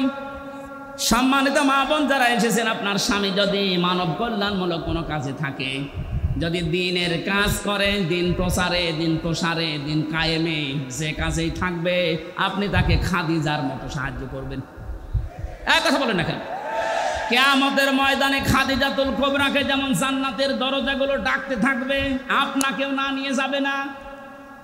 তার জীবনী পড়লাম গভীর রজনীতে, হযরতে খাদিজাতুল কুবরা রাদিয়াল্লাহু তাআলা আনহা দরজার সাথে হেলান দিয়ে ঘুমিয়ে আছেন। মোহাম্মদ রাসূলুল্লাহ আসলেন, একটা মাত্র ডাক দিয়েছেন, খাদিজা। দরজা খুলে গেছে। ডাক দেয়া বলে, স্ত্রী এত রাত হয়ে গেছে, ঘুমাওনি? হযরতে খাদিজা বলে, হে রাসূল, আপনি দিনের দাওয়াত নিয়ে বাইরে থাকেন, 24 ঘন্টা আমি আতঙ্কে থাকি, কাফেররা না জানি কি আপনার উপরে কি করে ফেলে। যতক্ষণ বাড়িতে না আসেন আমার ঘুম হয় না। এরপরও যদি আমার ঘুম লেগে যায়, চিন্তা করি আমি আরামের বিছানায় ঘুমাবো। আপনি দিন প্রসার করে এসে রাতের বেলা আমাকে ডাক দিতে দিতে হয়রান হয়ে যাবেন, আপনি কষ্ট পাবেন দাঁড়িয়ে থাকতে। এজন্য আমার কষ্ট হলেও আমি এই জ্বালানা দরজার সাথে লাগিয়ে নিজের পিঠকে হেলান দিয়ে ঘুমাই। নবীজি হযরতে খাদিজাকে বুকের ভেতরে জড়িয়ে নিলেন, কপালে গালে চুমা দিলেন, ডাক দিয়ে বললেন, খাদিজা, আগামী দিন থেকে এরকম আর করবা না। খাদিজাতুল কুবরা ওই দিন নবীজিকে বলেছিলেন, হে আমার স্বামী, আমি একটা বিষয়ের গ্যারান্টি চাই। কি বিষয়? কবরে আমাকে যখন রাখা হবে, আমি আপনার মুখ থেকে কবরের বর্ণনা শুনেছি। পৃথিবীর থেকে বিদায় নেওয়ার পর জান্নাতে যাবার আগ পর্যন্ত ভয়ঙ্কর একটা জায়গার নাম কবর। আপনি আমাকে আজকে একটু কথা দেন, কবরে দেওয়ার পরে যে ফেরেশতা আসবে তাদের যে প্রশ্নের উত্তর, এটা আমি খাদিজা আমি দিতে পারবো না, আমার নিজের প্রতি নিজের বিশ্বাস নেই, আপনি এই জবাবটা নিজে দিয়ে দেবেন। নবীজি বললেন, আদম থেকে শুরু করে পর্যন্ত কেউ কারো কবরে জবাব দিয়ে দেয়নি, এটা আমি পারবো না। আপনি একটু লক্ষ্য করেন, এখানে নবীজি বললেন কি, আদম থেকে শুরু করে পর্যন্ত কেউ কারো কবরের জবাব দিয়ে দেয়নি, এটা আমি পারবো না। অথচ বাংলাদেশে বহু ভণ্ড পীর এটা ছড়িয়েই দিয়েছে, এ দরবারে মুরিদ হলে কবরের হিসাব ওনাকে সে দিয়ে দেবে। এটা যে পুরা প্রতারণা, বাটপারি, চিটারি, আর কারো কাছে ফতোয়া নেওয়া লাগবে? এই ভ্রান্ত ধারণায় যারা আছেন, এক্ষুনি আপনি থামবেন। কিসের পীর, কিসের বাবা? নবীজি নিজে তার স্ত্রীকে গ্যারান্টি দিতে পারছেন না। হযরতে খাদিজাতুল কুবরা বলেন, হে নবী, আপনি যদি আমাকে কিছুই না বলেন, এই যে আমি সেজদায় গেলাম, আমার মালিক যখন কিছু না জানাবে, যতক্ষণ আমি সেজদা থেকে মাথা তুলব না। নবীজি দাঁড়িয়ে আছেন, হঠাৎ ফেরেশতা জিবরাইল এসে বলে, হে নবী, খাদিজাকে আপনি মাথা তুলতে বলেন, তার চোখের পানি আরশে মঞ্জুর হয়ে গেছে। আল্লাহ রাব্বুল আলামিন নিজে আপনাকে অর্ডার দিয়েছেন, খাদিজার প্রশ্নের জবাব আপনি দিয়ে দেবেন। নবীজি বললেন, কি বলো জিবরাইল? আমি আজ পর্যন্ত কোনোদিন এ ব্যবস্থা কারো পক্ষে পাইনি, না খাদিজার পক্ষে আল্লাহ দিয়েছেন, আপনাকে দেওয়া লাগবে। হযরতে খাদিজাকে ডাক দিয়ে বললেন, মাথা তোলো, তোমার চোখের পানি আরশে পৌঁছিয়ে গেছে, তোমার কবরের জবাব দেওয়া লাগবে না, আমি নিজে দিয়ে দেব তোমারটা। হযরতে খাদিজা ওই দিন বলেছিলেন, হে আমার স্বামী, আপনার জন্য এই ঘরটা আমি নয়েজ মুক্ত রাখি, শব্দ, গোলমাল, আওয়াজ এগুলো থেকে আপনাকে আমি শান্তিতে রাখি। ঘরে আসলে আপনার স্বামী বাইরে থেকে যখন আসবে, ঘরটা আপনি শান্ত নির্মল করে দেবেন। খাদিজাতুল কুবরা এই কাজ করার কারণে তার জন্য আল্লাহ একটা জান্নাত ঘর বানিয়ে রেখেছেন। আপনি যদি আপনার স্বামী যখন বাইরে থাকবে কর্মজীবনে, দিনের কাজে, মানবতার কাজে, ভেতরে আসার সঙ্গে সঙ্গে যেন একটা স্বচ্ছ, নির্মল, শান্ত একটা ঘর উপহার পায়, আপনাকেও খাদিজার মতো আল্লাহ একটা ঘর জান্নাতে বানিয়ে দেবেন। খাদিজা ওই দিন বলেছিলেন, হে রাসূল, আমি আপনার কাছে জানতে চাই, আপনার যে জুব্বা মোবারক আছে, এইটা দিয়ে আমার কাফন বানাবেন। ঠিক আছে, এটা তো আমার আন্ডারে, আমি দিয়ে দিলাম। 2 নম্বরে আপনি আমার কবরের ভেতরে একটু গড়াগড়ি করবেন, কারণ আমি জানি আপনার শরীর যেখানে লাগবে ওখানে জাহান্নামের আগুন পৌঁছাবে না। বিশ্বনবী তার ইন্তেকালের পরে 3 দিন পরে দেখা যাচ্ছে খাদিজার ইন্তেকাল হয়ে গেল। মুহাম্মদ রাসূলুল্লাহ নিজে তার জব্বা মোবারক দিয়ে কাফন বানিয়ে দিলেন, কবরের ভেতরে নিজে একটু গড়াগড়ি দিলেন, নিজের হাতে খাদিজাকে কবরে শায়িত করার পরে উপরে মাটি দিয়ে সাহাবা একরাম বলে, হুজুর আপনি যাবেন না? নবীজি বলেন, সাহাবীরা তোমরা চলে যাও, খাদিজার সাথে আমার কিছু কথা দেওয়া আছে। কিছুক্ষণ ফেরেশতা এসে বলে, মার রব্বুকা ওয়া মান নাবিয়্যুকা ওয়া মা দীনুকা। ওপর থেকে মুহাম্মদ রাসূলুল্লাহ ডাক দিয়ে বলছে, ফেরেশতারা থামো, খাদিজাকে প্রশ্ন করার দরকার নেই। খাদিজার আল্লাহ আমার ওই আল্লাহ, খাদিজার ধর্ম আমার ওই ধর্ম। আর খাদিজার নবী আমি নবী নিজেই বলছি মুহাম্মাদুর রাসূলুল্লাহ। খুলনাবাসী, আমি আগেই বলেছি এটা আমার বিভাগ। বাংলাদেশে 8টা বিভাগের চাইতে বিভাগের মানুষকে এমনিতে একটু মানুষ হিসাবে ভালোবাসি বেশি। এ বিভাগের নারী পুরুষ আমার কাছে সবচাইতে বেশি আপন। বড় আশা নিয়ে, বড় ভরসা নিয়ে বলছি, আপনি দেখতে পাচ্ছি আপনি জাহান্নামী হয়ে যাচ্ছেন। অতঈনু আলা দীনি যাওজাতিহা।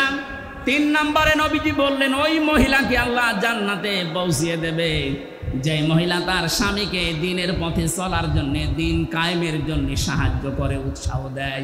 অথচ এরকম মহিলা এখন পাওয়া যাচ্ছে না। কথা বলেন ঠিক কিনা? ফতোয়া আজকেও যশোরে আমার মাহফিল ছিল দিনের বেলায়, জোহরের সময় চৌকাছাতে একটা মেয়ে ফতোয়া দিয়েছে, প্রশ্ন দিয়েছে যে নারী পুরুষের একামতে দ্বীনের কাজ করা লাগবে। কোথায় আছে?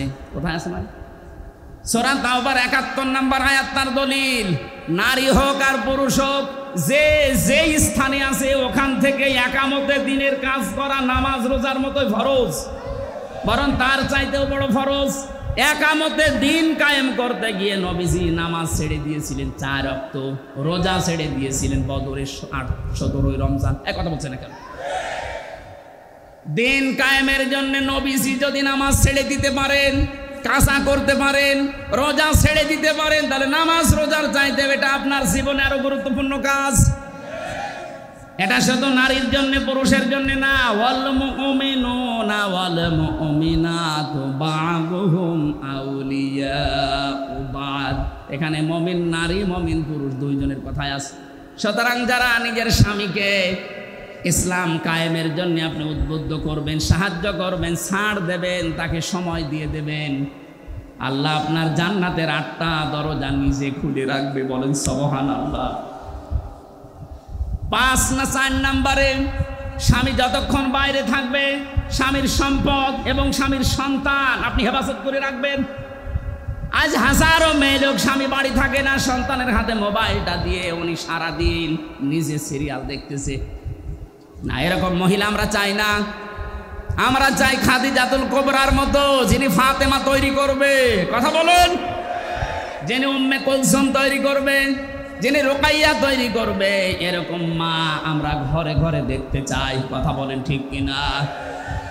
5 নাম্বার, ওই মহিলার জন্য আল্লাহ জান্নাতের দরজা খোলা রাখবেন যেই মহিলা স্বামী যেটা পছন্দ করে ওটা যদি জায়েজ হয় সে নিজে ওইটা পছন্দ করবে। এটা আজ নেই। 100টার 98টা পরিবারে আমরা পাচ্ছি না। স্বামী যেটা পছন্দ করে জায়েজ, অথচ স্ত্রী ওইটা চায় না। আমি 27টা পেয়েছি, তার একটা বলছি। আমি সহ যত স্বামী এখানে বসে আছে প্রত্যেকটা স্বামী পছন্দ করে এবং চায় যে বিয়ের পরে যেন আমার মা বাবা আমার সাথে থাকে। কথা বলে না কেন? 100টার 98টা পরিবারে এটা চায় না। এই মেয়েটা চায় না, শুধু এই মেয়ের দোষ না, এই মেয়েটাকে কান পোড়া দেয় ওর মা আর ওর বড় বোন। ওখান থেকে খালি বারবার ফতোয়া দেয়, ওই আর কতদিন থাকবি, তাড়াতাড়ি আলাদা হ। সম্মানিত মা বোনেরা, আপনার মা, আপনার বড় বোন যদি আপনাকে জান্নাতে যাওয়ার প্রতিবন্ধকতা সৃষ্টি করে, এরকম মা আর বাবার কথা মানা। আরো জোরে বলেন। এই যে আরাফ নামক যে প্রাচীরের ওপরে আপনি দাঁড়িয়ে আছেন, এই হাদিসের ব্যাখ্যা বলতে গিয়ে আমি হাদিসটা নিয়ে আসলাম। বিশ্ব নবী জানিয়েছেন ওদেরকে আল্লাহ জান্নাতে দিচ্ছে না কারণ তারা মা বাবার হক আদায় করেনি। 2 নম্বর, নবীজি বললেন ওদেরকে জাহান্নামে আল্লাহ দেবে না। সাহাবী প্রশ্ন করলেন হযরতে আবু যর গেফারী রাদিয়াল্লাহু তাআলা আনহু, হে নবী এদেরকে জান্নাতে দিচ্ছে না বুঝলাম, জাহান্নামে দেবে কেন? এখন বিশ্ব নবী বলেন এই মানুষগুলো দুনিয়া আর যাই করুক একামতে দিনকে কায়েম করার জন্য সর্বাত্মক চেষ্টা চালিয়েছে, এই কারণে আল্লাহ তাদেরকে জাহান্নামে দেবে না।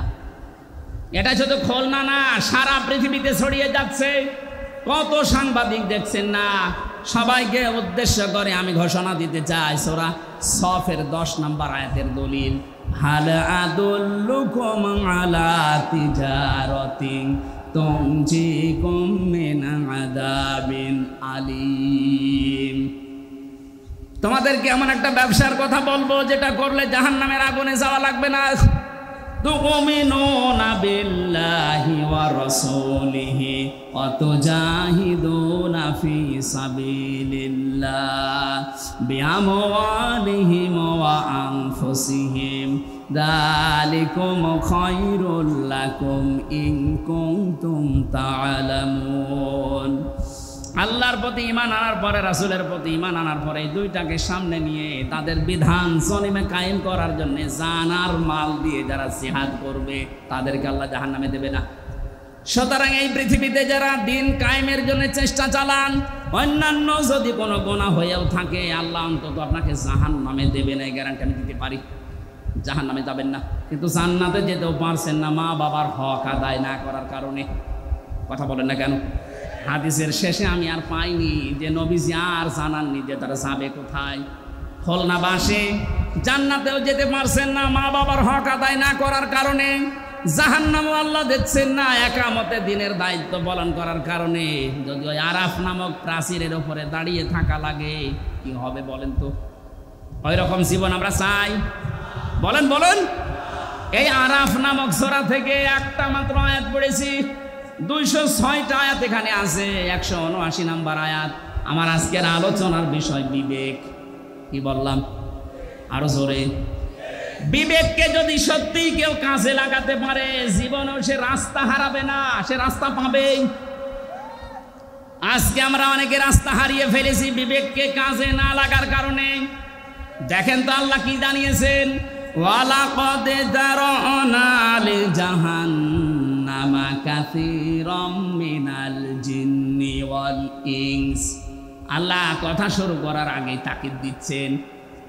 আল্লাহ পাক বলেন ওয়ালাকাদ, অবশ্যই, যারানা, আমি বানিয়েছি, তৈরি করেছি, লিজাহান্নামা, জাহান্নামের জন্য, কাসীরাম মিনাল জিন্নি ওয়াল ইনস, অধিকাংশ মানুষ আর জিন জাহান্নামে যাবে এই জন্যই বানিয়েছি।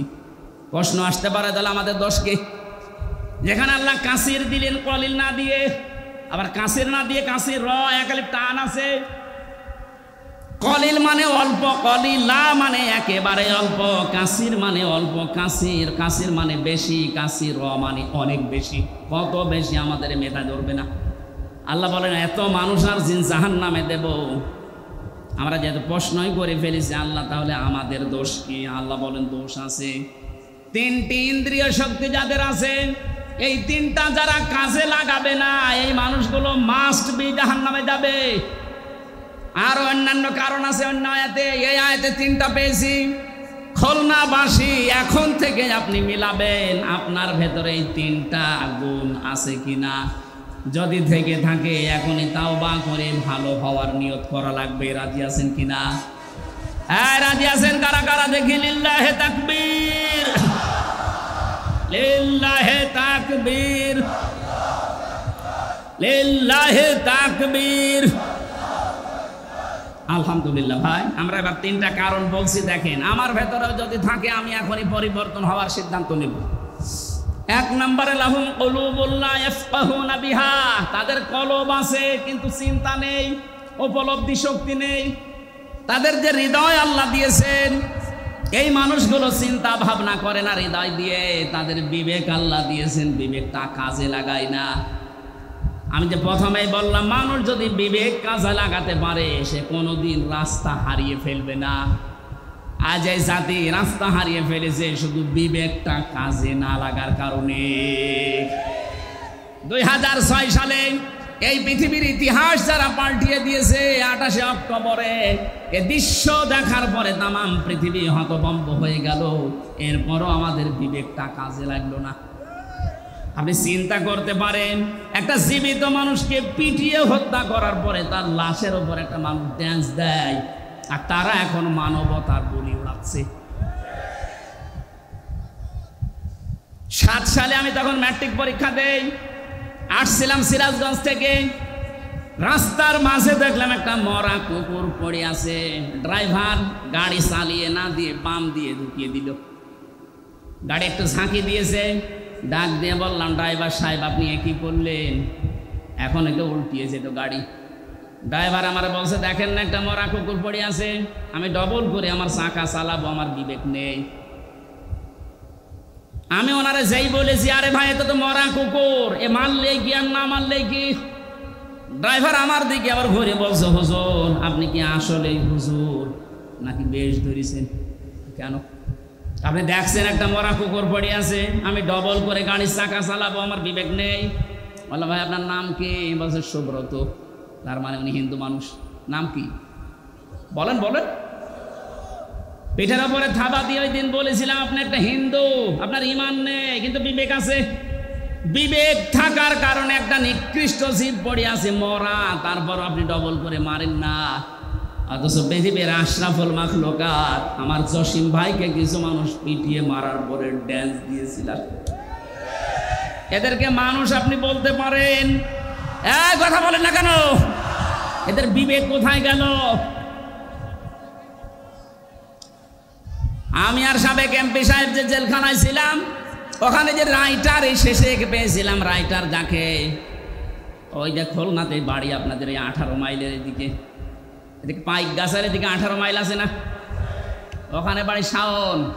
এই যে বিশ্বজিৎ হত্যার মামলার আসামি, ওর ফাঁসি ছিল, এখন যাবজ্জীবন 30 বছর জেল খাটা লাগবে।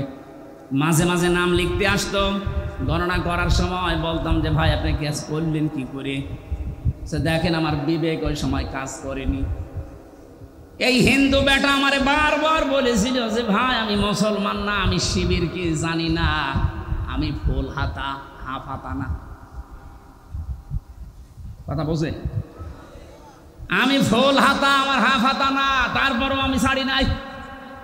গরু যেভাবে কোপ দেয়, ছাগল যেভাবে কোপ দেয় মানুষ, আমি ওইভাবে কোপিয়েছি। আপনার বিবেক মরে গেছে। কুষ্টিয়ার আবরার ফাহাদকে যেদিন পিটিয়ে আপনি মেরে ফেলেছেন, কথা বলেন ঠিক কিনা? আপনাদেরকে নিষিদ্ধ করার আমি 100 কারণ বলতে পারবো, কিন্তু বৈধতা দেওয়ার একটা কারণে এই দেশের মানুষের কাছে নেই। বৈধতা পাওয়ার জন্য বলছেন আমরা মানি না, মানে আপনি যে বৈধতা পাবেন কি দিয়ে পাবেন? একটা জিনিস দেখান যে এই কারণে আপনাদের বৈধতা দেওয়া লাগবে। আপনাদেরকে নিষিদ্ধ করার জন্য আমি 100 কারণ দেখাতে পারবো। এখন মানে নিজে যাদের সাথে জেল খেটে আবরার হত্যা মামলার আসামিরাও আমাদের সাথে ছিল, ওনাদের ব্লকে ছিল। বিবেকটা আজ আমাদের কাজে লাগছে না। আল্লাহ রাব্বুল আলামিন জানেন লাহুম কুলুবুল লা ইয়াফকাহুনা বিহা, এই শব্দ দিয়ে আরম্ভ করলেন। যাদের বিবেক কাজে লাগে না এই মানুষগুলোকে আল্লাহ জাহান্নামে দেবেন। আল্লাহ স্মরণ করাচ্ছেন আমাদের ওই জন্মের ইতিহাসটা। হাল আতা আলাল ইনসানি হিনুম মিনাদ দাহরি লাম ইয়াকুন শাইআম মাযকুরা। আল্লাহ পাক বলেন মানুষের জীবনে কি এমন সময় অতিবাহিত হয়ে যায়নি যে সময় উল্লেখ করার মতো সে কিছু ছিল না? আমাকে যদি আল্লাহ বলে হামজা নেই থেকে তোকে আমি এ পর্যন্ত বসিয়েছি, এর মাঝে তোর মা বাবা শুধু বিছানায় ছিল, বাকি যা করার কে করেছে বলেন? বিজ্ঞান এখন প্রমাণ করছে ফালিয়ানজুরিল ইনসানু মিম্মা খুলিকা মিম্মা ইন দাফিক ইয়াখরুজু মিন বাইনিস সুলবি ওয়াত তারাইব। এই যে সলবন আর তারাইব এই শব্দ দুইটা নিয়ে, বাবার স্ফলিঙ্গ দিয়ে দ্রুত গতিতে যে পানিটা বের হয়ে মায়ের রান রেহেমের ভেতরে জমা হয়। বিজ্ঞান জানিয়েছে চুল, রক্ত, গোশত আর চর্বি এগুলো আল্লাহ তৈরি করেন। চুল, রক্ত, হাড়, রক্ত, চর্বি আর চামড়া, গোশত, রক্ত, চর্বি আর চামড়া, এই 4-8টা জিনিস যখন এক হয়ে যায়, আল্লাহ বলেন মানুষ তৈরি হওয়ার জন্য 13টা জিনিস লাগবে। বাকি 5টা আমি আল্লাহ আমার রব নামের কারণে তোকে নিজে দান করেছি। ওয়াজআলা লাকুমুস সামআ ওয়াল আবসারা ওয়াল আফিদা ইলা আখিরিয়া। এই যে শ্রবণ শক্তি, দর্শন শক্তি, বাক শক্তি, আকেল শক্তি আর ঘ্রাণ শক্তি, এটা দুনিয়ায় কেউ দেয়নি, আল্লাহ নিজে দিয়েছেন এই 5টা। এই যে কথা বলতে পারি বাক শক্তি, এটা দেওয়া কার? আরো জোরে। আশ্চর্যের বিষয় 15.5 বছরে আল্লাহর এই দেওয়া বাক শক্তিকে অনেকে রুদ্ধ করে রেখেছিল। আমরা কথা বলতে পারি নাই, কথা বলেন ঠিক কিনা? অন্তত এখন যারা কথা বলতে পারছি মন খুলে আল্লাহর এই বাক শক্তি দিয়ে, জবান খুলে শুকরিয়া আদায় করেন আলহামদুলিল্লাহ। আরো জোরে বলেন আলহামদুলিল্লাহ।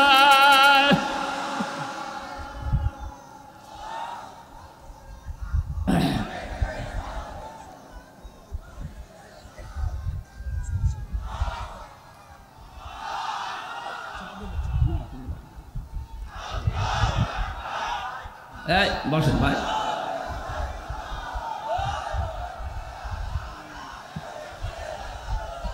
খুলনাবাসী, আমার এই আয়াত থেকে প্রথম এই যে একটা একটা করে আমি প্রায় এখানে 12টা পয়েন্ট বের করেছি।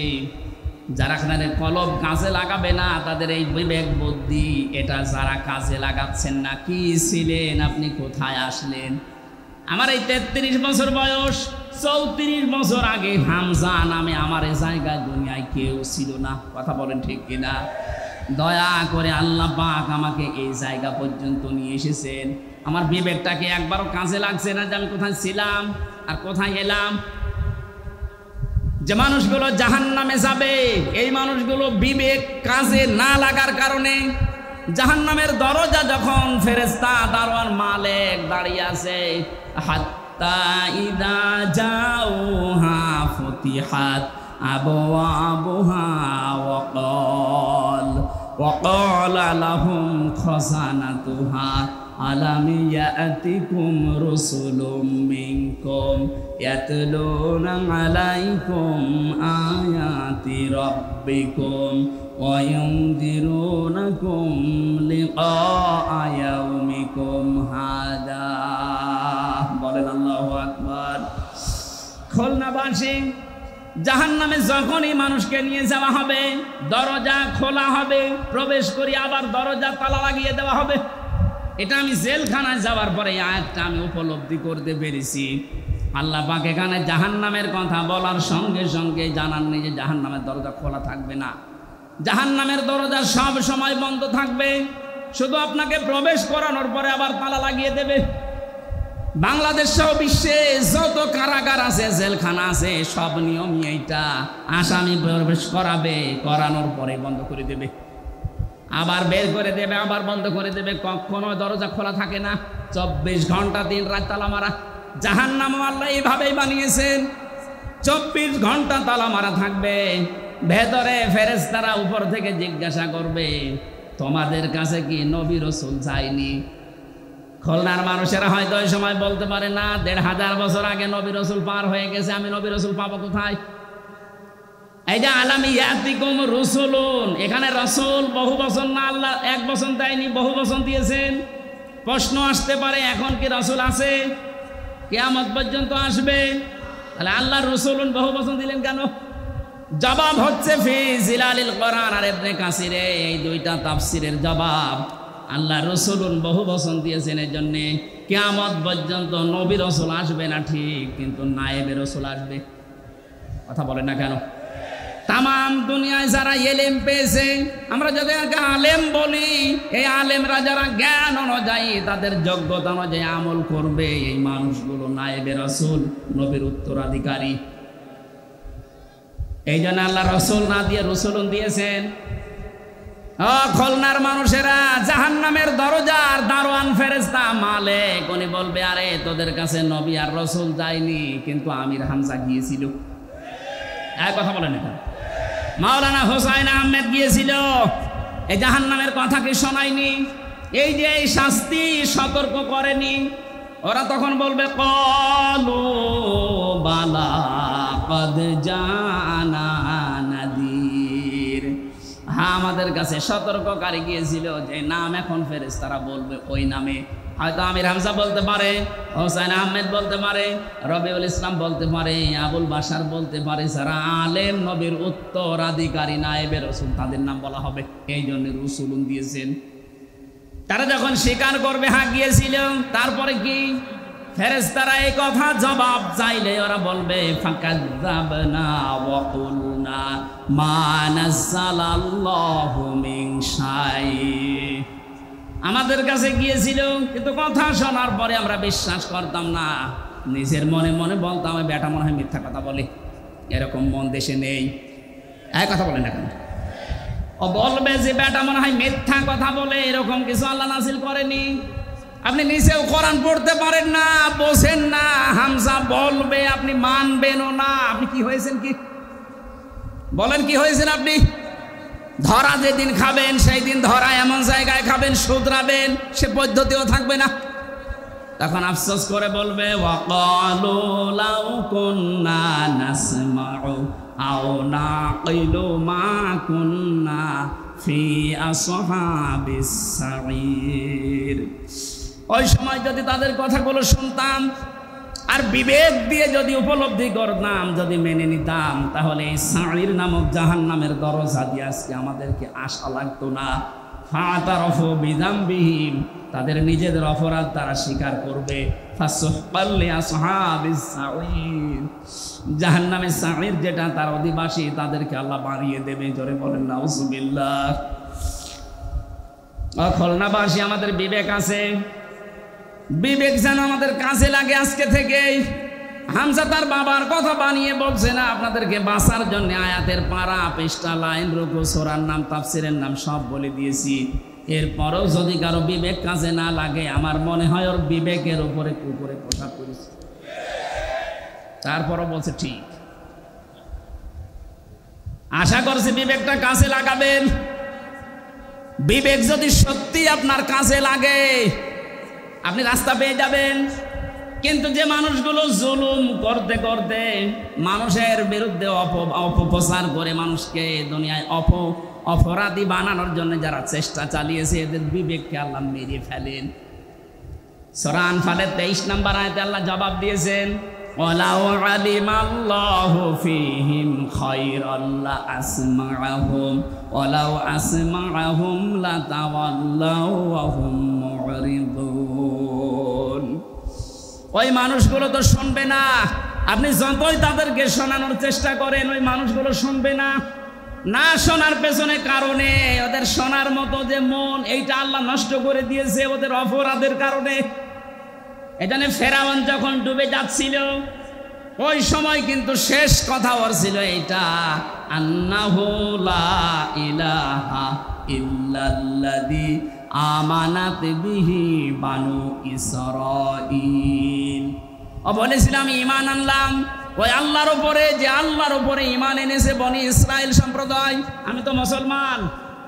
আল্লাহ বলেছেন আল্লাহ, এখন তাফসিরে আমি হাক্কানিতে পড়েছি, জবাব দিয়েছেন মুফাসসিরিন ইকরাম, ওকে আল্লাহ পাক জিবরাইলকে কেন বললেন মুখের উপরে কাঁটা লাগিয়ে দাও? এই জন্য বলেছিলেন কারণ লোকটা আল্লাহর একাত্মবাদের ঘোষণা দিয়েছিল, কিন্তু ওই জামানার প্রেরিত পুরুষ যিনি, ওই জামানার নবী রাসূল যিনি হযরতে মূসা, তাকে সে স্বীকার করেনি। বাংলাদেশে আমি আয়াতটা মিলিয়ে দেখলাম অনেকের জীবনের সাথে মিলে যাচ্ছে। ফেরাউন ঘোষণা দিয়েছিল আল্লাহর কার, বলেন বলেন, কিন্তু ওই জামানার প্রেরিত পুরুষ যিনি, তার ঘোষণা সে দেয়নি। ও যদি বলতো লা ইলাহা ইল্লাল্লাহ মূসা কালিমুল্লাহ, আল্লাহরে মাফ করে দিত, কিন্তু আল্লাহর ঘোষণা দিয়েছে। আজও বাংলাদেশের দিকে তাকান, অনেক নামধারী মুসলমান এখানে বসে আছে, তারা আল্লাহর ঘোষণা দেয়, আল্লাহর হুকুম মতো নামাজ পড়ে, রোজা রাখে, হজ করে, দান সাদকা করে। এই যে 4টা কথা বললাম, এগুলো হুকুম কার?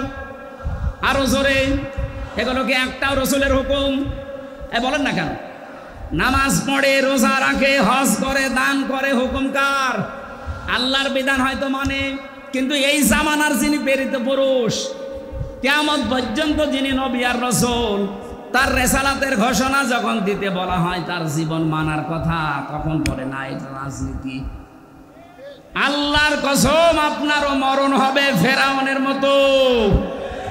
ও যদি আমার আল্লাহর ঘোষণা দিয়ে, রিসালাতের ঘোষণা না দিয়ে মারা যায়, ওকে আল্লাহ যদি বলে তোর ঈমান নসিব হবে না, আন এখন কেন? আপনিও যারা এদেশে আছে, বহু মানুষ আমরা দেখতে পাচ্ছি, বলে আমরা কি নামাজ পড়ি না, রোজা রাখি না, হজ করি না, দান সাদকা করি না, করে। এ হুকুম কার? বলেন বলেন। কিন্তু এই জামানার প্রেরিত পুরুষকে মুহাম্মদ রাসূলুল্লাহ, তার জীবনের 23 বছরের জিন্দেগি নবুয়তের, সেটার 13 বছর আপনি মানেন মক্কারটা, মদিনার 10 বছর বলতে গেলে আপনার কাছে রাজনীতি মনে হয়। আপনার মরণ হবে ফেরাউনের মতো। আপনার বিবেক কেন কাজে লাগে না? বিবেকটা কাজে লাগান এখন। ফেরাউন এখনো মিশরের পিরামিডে আছে। ফালিয়াউমা নুনাজ্জিকা বিবাদানিকা লিতাকুনা লিমান খালফাকা আয়া। তোকে আমি নিদর্শন করে রাখলাম, কিয়ামত পর্যন্ত তোর পেছনে যারা আসবে তারা যেন তোকে নিয়ে শিক্ষা নিতে পারে। কিন্তু না, ওয়াইন্না কাসীরাম মিনান নাসি আন আয়াতিনা লাগাফিলুন। অধিকাংশ মানুষ তোকে দেখতে যাবে, তোকে দেখে আসবে, তোকে দেখা পর্যন্ত শেষ, কিন্তু তারা শিক্ষা নেবে না। এই দেশে যারা দায়িত্বে ছিল, অনেক মানুষ বাইরের বিভিন্ন দেশ ভ্রমণ করেছে, ওখানে যাওয়ার পরে বিভিন্ন নিদর্শনগুলো দেখেছে, কিন্তু দেখার পরে তাদের বিবেকে কাজ করেনি, বিবেক মরে গেছে। ইন্না শাররাদ দাওয়াবি ইনদাল্লাহিস সাম্মুল বুকমুল লাযিনা লা ইয়াকিলুন। সূরা আনফালের 22 নম্বর আয়াতে আল্লাহ জানিয়েছেন, যত সৃষ্টি আমি করেছি সব চাইতে নিকৃষ্ট আমার কাছে ওই লোকটা যার বিবেক কাজে লাগে না। আমাদের অন্তত আল্লাহ যাদের বিবেক দিয়েছে, বিবেকটা কাজে লাগাবেন না লাগাবেন না? যারা লাগাবেন না তারা বিশ্বাস করে নিন আপনি জাহান্নামী। আলাহুম আয়ুনুন লা ইউবসিরুনা বিহা। আল্লাহ আমাদের চোখ দিয়েছেন, যেটা দেখার দরকার ওইটা আমরা দেখি না, যেটা না দেখা দরকার ওইটা আমরা অনেকেই দেখছি। কথা বলেন ঠিক কিনা? যাদের মোবাইলে এমন কোন দৃশ্য আছে যেটা নিজে দেখলে আনন্দ পায়, অন্য কেউ দেখলে লজ্জা পায়, এমন দৃশ্য নেই? এক কথা বলেন না কেন? যেগুলো আছে এই মুহূর্তে ডিলিট করা লাগবে। যেটা নিজে দেখলে আনন্দ পাচ্ছেন, অন্য কেউ দেখলে আপনি কষ্ট পান, লজ্জা পান, এই দৃশ্যটা হারাম, এটা এই মুহূর্তে ডিলিট করা লাগবে। কারা কারা ডিলিট করবেন হাত তোলেন তো দেখি। আপনার মোবাইল দেখে বলে দেন, এদিকে আসেন, নিয়ে আসেন তাড়াতাড়ি। ভিডিও ফাংশন দেখেন তো কি আছে, খোলেন তাড়াতাড়ি, খোলেন খোলেন। দাঁড়ান, আমি মাহফিল শেষ করে মোবাইল রাখছি, এটা রেখে দেন তো আমি দেখবো। আলাহুম আয়ুনুন লা ইউবসিরুনা বিহা। আপনার চোখ আছে কিন্তু আপনি না দেখার ভান করেছিলেন। 28 অক্টোবর আপনি দেখতেছেন, তারপরও দলীয় লোক কিছুই বলেননি। এই কথা বলেন না কেন? আজকে ওর 100 ভাগের 1 ভাগ কিছু হলে আপনি চিল্লিয়ে ওঠেন কেন? ওই সময় আপনার বিবেক কি মরে গেছে? ওই সময় আপনার চোখ ছিল না? আলাহুম আযানুন লা ইয়াসমাউনা বিহা। ওদের কান আছে কিন্তু ওরা শোনেনি। দুনিয়ার সব কিছু শুনতো, আমার কোরআনের কথা শুনতো না। কথা বলেন ঠিক কিনা? কত কিছু রেডিওর পর্দায় শুনতেন, টেলিভিশনে শুনতেন, পত্রিকায় শুনতেন, শোনার পরও বলতেন না। খালি বিভিন্ন রকমের মিথ্যা ট্যাগ দিয়ে আপনি সব চেপে যেতেন। আপনার বিবেকটা, এই কানটা, চোখটা কি করেছিলেন? এই 3টি ইন্দ্রিয় শক্তি যারা কাজে লাগায় না, উলাইকা কাল আনআম। আল্লাহ বলেন এগুলো মানুষ না, চতুষ্পদ জানোয়ার। বালহুম আদল, তার চাইতে নিকৃষ্ট। বলেন নাউজুবিল্লাহ। উলাইকা হুমুল গাফিলুন, তারা গাফেল। আল্লাহ এই আয়াতটা বাস্তব জীবনে আমরা যেন সেট করতে পারি, সেই তৌফিক দাও। বলেন আমিন। আবু হুরায়রা রাদিয়াল্লাহু তাআলা আনহু থেকে বর্ণিত হাদিস বলেছিলাম, মান ক্বারাআল কোরআনা, যে ব্যক্তি কোরআন পড়ে। আর এই উদ্দেশ্য নিয়ে 65 বছর আগে মাদ্রাসা কায়েম করা। কথা বলেন ঠিক কিনা? যারা কোরআন পড়ছেন আপনারা, ফাস্তাজহারাহু, কোরআনকে যারা ইজহার করার চেষ্টা চালাবেন, এজহারের 99টা অর্থ আছে। এজহার মানে প্রকাশ করা, এজহার মানে দাঁড় করানো, এজহার মানে বিজয় করা, এজহার মানে কায়েম করা। কোরআন যারা পড়ে এবং কোরআনকে যারা বিজয়ী করার জন্য চেষ্টা চালায়, ফাহাল্লা হালালাহু ওয়া হাররামা হারামাহু, এর ভেতরে হালালকে হালাল জেনে মেনে নেয়, হারামকে হারাম জানার পরে ছেড়ে দেয়। আদখালাহুল্লাহুল জান্নাহ, আল্লাহ পাক তাকে জান্নাতে প্রবেশ করিয়েছে না করাবে? না না, আদখালা এটা মাঝি, আদখালা ইদখিলু এটা অতীতের শব্দ। নবীজি বোঝাতে চেয়েছেন, কোরআনে কারীম যদি তোর দেশে কায়েম হয়ে যায়, বিজয় হয়ে থাকে, তাহলে কোরআনে কারীম বিজয় থাকলে হালালকে হালাল মানা, হারামকে হারাম মানা সহজ হবে।